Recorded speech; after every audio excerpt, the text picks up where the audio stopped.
Hi everyone, my name is Chen Hao and today I'll be talking about resonance and the Laplace transform. What does a wine glass, a pendulum, and a Tesla coil have in common? They all exhibit a physics phenomenon known as resonance. What is resonance? Briefly speaking, resonance occurs when an object is excited at one of its preferred frequencies. Now you may be wondering, why do objects have preferred frequencies and how do we calculate for them for any system?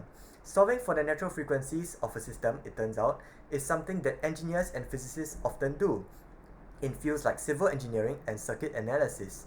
The answer lies in something called the Laplace transform. Now here comes the math, but don't worry, let me break it down for you. Every system can be described by something called a differential equation.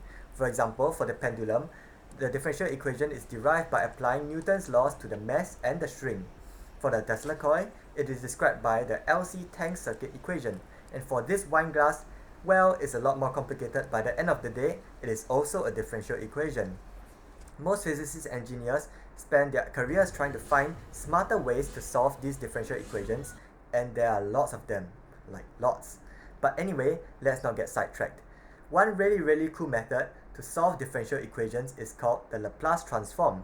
The general idea is this: if we have an input f of t that is fed into the system, which is represented by the differential equation, then we get an output response x of t. The black box over here represents something that we don't know how to solve yet. However, if we apply the Laplace transform to both sides, then we can get rid of the derivatives and turn the differential equation into an algebraic equation. That way, we can solve for the Laplace transform output x of s in terms of the Laplace transform input f of s. Over here, we have something called the transfer function, and we will get back to it.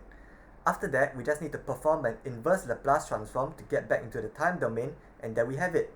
We have solved the differential equation. But hold your horses, because if we take a look at the transfer function, there's actually something that we can learn from it. Remember that this function of f of s here has a denominator, and if we take a look at certain values of s, we realize that these values of s cause the denominator to blow up, and the function blows up to infinity. These are known as the poles of the transfer function.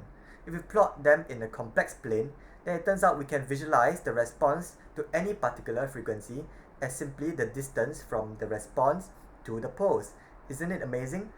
By looking at this pole diagram over here, we have essentially summarized the physics of the entire system. Now, I wish I had more time to share with you the intricacies of the Laplace transform, but that is all the time I have for today. So I hope you enjoyed this video and have a nice day.